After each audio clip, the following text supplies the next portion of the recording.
ഏറ്റവും നല്ലൊരു തീരുമാനം. കാരണം എപ്പോഴും നമ്മൾ ഉറ്റുനോക്കിക്കൊണ്ടിരുന്ന ഒരു കാര്യമാണ്, പ്രത്യേകിച്ച് കേരളത്തിൽ, അതും ഗ്രീൻഫീൽഡ് സ്റ്റേഡിയത്തിൽ ഒരു വേൾഡ് കപ്പ് മത്സരം എന്നുള്ളത്. അപ്പൊ അത് സാക്ഷാത്കരിക്കുകയാണെങ്കിൽ തീർച്ചയായിട്ടും എല്ലാവർക്കും അഭിമാനമായിട്ട് നമുക്ക് പറയാം കാര്യവട്ടം ഗ്രീൻഫീൽഡ് സ്റ്റേഡിയം ലോകകപ്പിന് അനുയോജ്യമാണെന്ന്. കാരണം ഇനിയും ധാരാളം മത്സരങ്ങൾ വരാനിരിക്കുന്നു. അത് മാത്രമല്ല, ലോക ക്രിക്കറ്റിൽ തന്നെ ഒരു ഇടം നേടിയ ഒരു ഗ്രൗണ്ടാണ് നമ്മുടെ ഗ്രീൻഫീൽഡ് സ്റ്റേഡിയം. പ്രത്യേകിച്ച് ആദ്യ T20 മത്സരം ന്യൂസിലാൻഡായിട്ട് ഗ്രീൻഫീൽഡ് സ്റ്റേഡിയത്തിൽ നടന്നപ്പോൾ തിങ്ങി നിറഞ്ഞ ഗാലറി, അതും ശക്തമായിട്ടുള്ള മഴ. ആ മഴ ഒരിക്കലും നമുക്ക് കളി നടക്കാൻ പറ്റുന്ന ഒരു പ്രതീക്ഷ ഉണ്ടായിരുന്നില്ല. അതിനെല്ലാം വിപരീതമായിട്ട് നമ്മളത് ആ മത്സരം 9 ഓവർ അവിടെ കളിക്കാൻ സാധിച്ചു. അത് തന്നെ സൂചിപ്പിക്കുന്നത് ഗ്രൗണ്ടിന്റെ പ്രത്യേകതയാണ്. എന്തായാലും തിങ്ങി നിറഞ്ഞ ആ ഗാലറിക്ക് മുന്നിൽ ലോകം മുഴുവൻ കണ്ടതാണ് ഈ ഒരു ഉജ്ജ്വലമായിട്ടുള്ള ഒരു തുടക്കം ആ ഗ്രീൻഫീൽഡ് സ്റ്റേഡിയത്തിൽ നടന്ന അന്താരാഷ്ട്ര മത്സരം. പക്ഷെ അതിനുശേഷം ധാരാളം മത്സരങ്ങൾ അവിടെ നടന്നു. ലോക ശ്രദ്ധയെ ആകർഷിച്ച പല മത്സരങ്ങളും നമുക്കവിടെ കാണാൻ സാധിച്ചു. എങ്കിലും ലോകകപ്പ്, അത് വനിതാ ലോകകപ്പ് എന്ന് പറയുമ്പോൾ ഇപ്പോൾ വിമൻസ് ക്രിക്കറ്റിന് ഏറെ പ്രാധാന്യമുള്ള ഒരു കാലഘട്ടത്തിലാണ്. പ്രത്യേകിച്ച് കേരളത്തിൽ നിന്ന്, വയനാടിൽ നിന്ന് തന്നെ 3 ക്രിക്കറ്റേഴ്സ് ഇന്ത്യൻ ജേഴ്സി അണിഞ്ഞ ഒരു ചിത്രം കൂടെ നമുക്കുണ്ട്.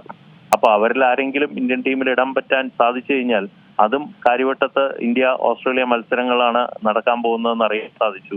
അതിനും കാര്യവട്ടം സ്റ്റേഡിയം സാക്ഷ്യം വഹിക്കാൻ സാധിക്കും. എന്ത് തന്നെയായാലും ലോകകപ്പ് വേദിയാകുക എന്നുള്ളത് ഒരു വലിയ കാര്യം തന്നെയാണ്. അതും ഗ്രീൻഫീൽഡ് സ്റ്റേഡിയത്തിൽ മത്സരങ്ങൾ 5 മത്സരങ്ങളാണ് ഇപ്പൊ പറഞ്ഞിരിക്കുന്നത്. നടക്കാൻ സാധിച്ചു കഴിഞ്ഞാൽ ഏറ്റവും കൂടുതൽ അഭിമാനത്തോടുകൂടി കേരള ക്രിക്കറ്റ് അസോസിയേഷന് ഈ മത്സരങ്ങളെ ഏറ്റുവാങ്ങി വളരെ മികച്ച രീതിയിൽ സംഘടിക്കാൻ സാധിക്കും.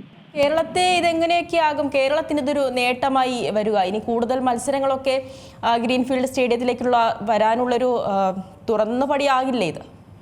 അല്ല, അത് നേരത്തെ തന്നെ അന്താരാഷ്ട്ര മത്സരങ്ങൾ ഇവിടെ വന്നു കഴിഞ്ഞു.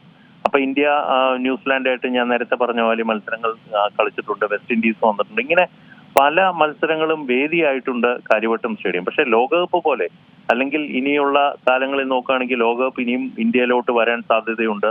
അപ്പൊ അങ്ങനെ വരുമ്പോൾ ഒരു വേദി, സ്ഥിരം വേദിയായിട്ട് മാറാനായിട്ട് ഈ ഇതുപോലെയുള്ള മത്സരങ്ങൾ ഏറെ ഗുണം ചെയ്യും. അത് മാത്രമല്ല, IPL മത്സരങ്ങൾ ഇപ്പൊ നമ്മൾ ഏറെ ഉറ്റുനോക്കുന്നതാണ് ഇനി ഒരു IPL മത്സരം കാര്യവട്ടം സ്റ്റേഡിയത്തെ വേദിയാവാനായിട്ട്. ഇതൊക്കെ തന്നെ ഏറെ ഗുണകരമായി മാറാൻ സാധിക്കും. കാരണം കാണികളുടെ സാന്നിധ്യം, കാണികളുടെ ആ ഒരു സപ്പോർട്ട്, പിന്തുണ, ഗ്രൗണ്ടിന്റെ നിലവാരം, ഇതൊക്കെ വെച്ച് നോക്കുകയാണെങ്കിൽ ഏത് അന്താരാഷ്ട്ര മത്സരവും നടത്താൻ പറ്റുന്ന ഒരു വേദിയായിട്ട് കാര്യവട്ടം മാറിയിരിക്കുന്നു. അതിന്റെ ഒരു തുടക്കമായിട്ട് തന്നെ ഇപ്പൊ ഒരു ലോകകപ്പ് മത്സരം, അത് വനിതാ ലോകകപ്പായാലും ഏത് മത്സരമായാലും അതിന് വേദിയാകുക എന്നുള്ളത് ഒരു തുടക്കം കുറിക്കുന്ന ഒരു പരമ്പരയായിട്ട് മാറും. ഏറ്റവും പുതിയ വാർത്തകളും വിശേഷങ്ങളും വിരൽ തുമ്പിലറിയാൻ Zee മലയാളം ന്യൂസ് എല്ലാ ഡിജിറ്റൽ പ്ലാറ്റ്ഫോമുകളിലും ലഭ്യം.